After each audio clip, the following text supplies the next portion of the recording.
When I moved to Washington, D.C. in 2011 for grad school, I had to couch surf for 2 weeks. I moved out there in mid-August, but the lease on my new apartment didn't start until September. So I had to stay with my mom's best friend's daughter's best friend.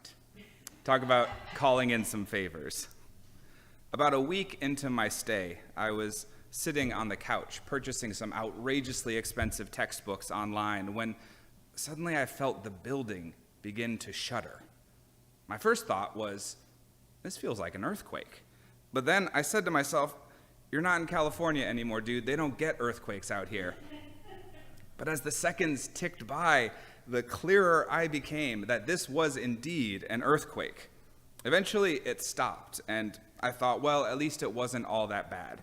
I would later find out that it was a 5.8, but at the time, I didn't see why that should affect my plan for the day, which was to go and see some of the Smithsonian museums and check out this Pickup Ultimate Frisbee group that I had found online. So I hopped on the metro. I was staying in Silver Spring, for those of you who know the area, and I headed downtown. Silver Spring is at one end of the Red Line, so the train was fairly empty when I got on. I chatted with a few people in the car about the earthquake, talked about how I was from California, and got a lot of comments like, oh, so you must not have freaked out at all. And as we rode further into the city, more and more people began to get on, and the energy in the car became frantic and fearful, until finally at the Smithsonian stop, I had to practically swim through a sea of people trying to get on the train.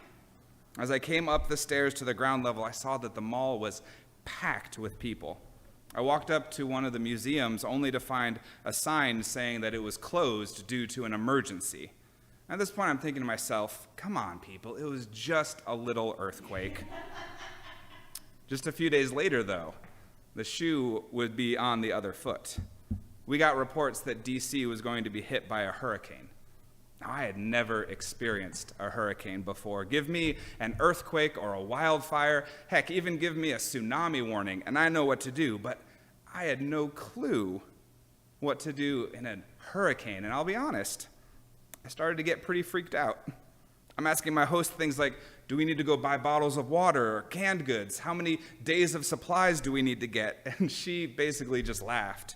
We did go to the store, I think mostly just to humor me, but she assured me that it really wasn't going to be all that bad. And she was right. By the time the storm reached us, it wasn't any worse than the storms that I had experienced in Northern California. The moral of this story is that we often fear things that we don't understand, the things that we don't have experience with or have any frame of reference for. I calmly sat through a 5.8 magnitude earthquake, yet panicked when I heard the word hurricane. While folks in D.C. did just the opposite. And the same thing happened to Peter in our gospel story for today. Jesus' ministry is going strong at this point. Just before this story, he asks the disciples who they think he is, and Peter comes up with that A+ answer, you are the Messiah, the Son of God. Now that term, Messiah, carried with it a great deal of expectation. The Jewish people had been conquered so many times by the Assyrians and the Babylonians and the Persians and the Greeks and the Romans, and the Messiah was supposed to be this warrior king, a mighty ruler who would unite the people of Israel, reclaim their homeland, conquer and vanquish their oppressors. And there were plenty of contenders for that title during Jesus' time. Guerrilla warfare leaders operating out in the desert, opposing and fighting against the Romans. And while Jesus didn't fit this particular part of that role, he far exceeded their expectations in all other categories. I can imagine the disciples thinking that this was actually a brilliant strategy. Rather than engage in open and direct warfare against the Romans, like so many others had tried and failed to do, Jesus was playing this thing smart. He was getting the people on his side first. All of these, the healings and the miracles, the demons that he cast out, how he spoke with authority. This was necessary groundwork that was being laid, gathering support and forces needed to ultimately take down the Romans once and for all. And then you hear him say something that you never in a million years thought that you would hear the Messiah say. This Messiah that your people had waited centuries for tells you that he is not planning to drive out the Romans, but instead he is going to be the one that will be conquered. He is the one who is going to suffer, going to be rejected by the chief priests and the scribes, and ultimately be killed. They must have been absolutely gutted. I'll bet all of that hit so hard that they barely even heard the part at the end, the part where he said, "And after 3 days, rise again." And even if they had heard him, what does that even mean? How are you going to rise again? When the Roman Empire decides to put you down, you stay down.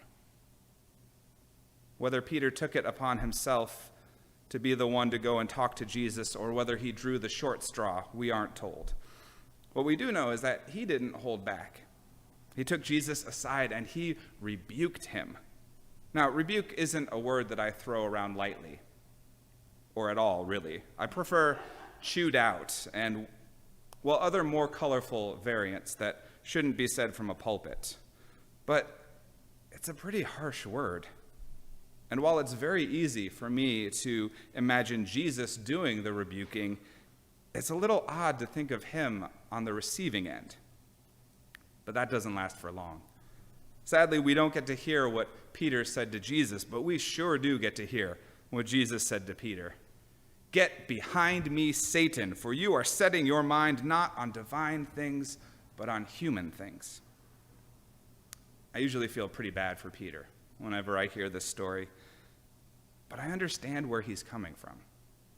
He's afraid. He's just heard Jesus, his teacher, his rabbi, his friend, say that he is not going to fulfill all of the things that the Messiah is going to die a painful and horrible death. Peter doesn't understand this path. What Jesus is saying is so far outside the realm of his experience, his expectations, that he can't wrap his mind around it. So he responds just like many of us do when we don't understand something, with fear. And as one might expect, that fear is accompanied by anger.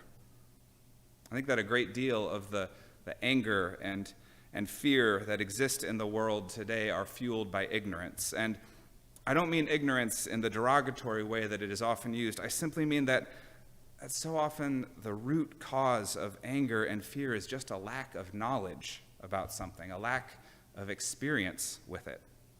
I know that I absolutely hate it when it feels like I should know something that I don't, or when I don't understand something and it feels like I should. It's embarrassing. And so often, my go-to when I feel that embarrassment, that shame, is to go on the offensive, to protect myself, rather than admit what I've labeled in my head as this great weakness, the horrible character flaw of not knowing absolutely everything about everything. And 10 out of 10 times, it does absolutely nothing in terms of helping me improve myself, or increasing my knowledge or my understanding, or helping me to build relationship with whoever I'm interacting with. I'm not saying that I'm proud of it. I'm just saying that I get it. I get why Peter reacted this way. This past week, our confirmation class welcomed 2 Muslim guests. We've been taking advantage of the virtual world that we are living in and decided to do some interfaith teaching. Mustafa and his daughter Sabrina, who many of you may have met at one of the iftar dinners we've hosted during Ramadan in past years, graciously agreed to come and talk to us about Islam and answer any questions that we might have.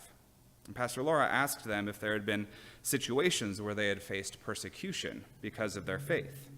And Mustafa told us about this time that he organized a counter-protest in response to an anti-Islamic group that was holding a rally.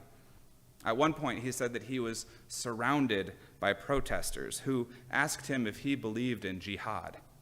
Well, he responded, yes, in fact, he did. And actually, he had done 2 acts of jihad that day already. Mustafa, it seems, has a flair for the dramatic and is much braver than I. He said that they pressed him to explain, and he said, well, the first act of jihad was getting up at 4 a.m. for the first of his 5 daily prayers. And the second was when he decided not to go back to bed, because the true meaning of jihad is sacrifice. It's to make a difficult decision. It's to resist temptation. He resisted the temptation to sleep in and skip his first prayer, and then he resisted the temptation to go back to sleep. Now, clearly, this was not what the protesters were expecting to hear, because clearly, they didn't really understand anything about jihad or what it actually means to be Muslim. I'll bet the majority of their hatred and anger and fear stemmed from simply not understanding and probably not bothering to try to understand. How much human conflict in general stems from that? How much of the fury and the vitriol surrounding conversations about race or politics or the pandemic or a myriad of other current issues could be avoided if we simply admitted when we didn't understand something and asked for help, asked for clarity? If we practiced recognizing that fear and instead of letting it take us to places of anger and hate, chose instead to do the hard work of learning. If instead of shutting down and getting defensive in order to protect ourselves, what if we opted for curiosity? And the best place to address that fear, the best place for that kind of learning to happen is in the midst of trusting relationships. I've always felt that Jesus' words towards Peter were a little harsh. I mean, clearly the guy isn't getting it, but his heart is in the right place. There's no need to call him Satan in front of all of your friends. But this week I read a commentary by theologian Lillian Daniel who suggests that this kind of exchange only could have happened if Jesus and Peter's friendship was strong and deep. She said that "get behind me, Satan" is the kind of thing that you can only say to a good friend. And it made me think about how some of the things that I've said to my friends, things that I've called them, might sound taken out of context without knowing the depth and breadth of our friendship. I won't repeat any of them, but I'm sure that you have similar experiences. And I really love this reframing. It changes the entire feel of the interaction. It certainly makes Jesus' words seem slightly less devastating. Jesus and Peter had the kind of trusting and loving relationship where this hard work could be accomplished, where fears could be voiced and difficult truths could be confronted, where misconceptions could be challenged in ways that led to new understanding and growth. And those are the kind of relationships that I see amongst the people of this congregation. Relationships based on love and common purpose, where we can come together and discuss these difficult and sensitive topics, where we can correct and advise and question one another in love, where we can help one another be vulnerable enough to admit when we don't understand something, brave enough to seek out those with more knowledge than ourselves, and open to the transformation that awaits us when we do. So the next time that you feel that fear or that anger rising up inside of you, I would invite you to pause for a minute and try to figure out what's fueling it. And if the cause is lack of knowledge, lean into that discomfort. Opt for curiosity and see where that path takes you. It might not be the destination you were expecting, just like Peter, but it just might lead you to something far greater. Amen.